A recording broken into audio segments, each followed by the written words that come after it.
That's right. One by one, relatives of the victims stepped up to the table to speak with the board, recounting the horror and the heartache that these murders brought with them, and they still carry with them nearly 50 years later. And prosecutors did join that call today, and they're urging the board to deny Stafford parole. Why are we even considering this? Family members and loved ones of the 6 people killed at the Sirloin Stockade posed that question at today's Pardon and Parole Board meeting. One of the people responsible, Verna Stafford, now 73, is serving 2 life sentences in prison. 6 restaurant employees were forced into a meat freezer and shot. 5 were pronounced dead at the scene, and the 6th later died at a hospital.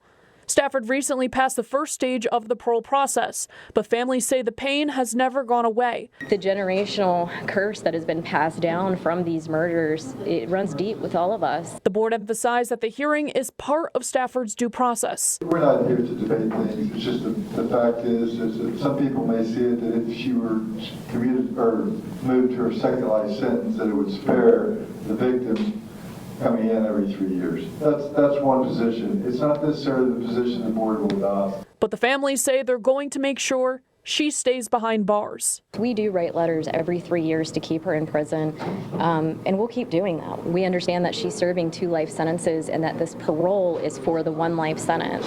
However, we also understand that if they parole her on the first life sentence, there is not a guarantee of 15 years before she can be released again. Stafford is expected to appear in front of the board tomorrow, and families say they will be in attendance. And from there, we're going to expect a decision from the board. Reporting live in Oklahoma City, Olivia Hickey, KOCO 5 News.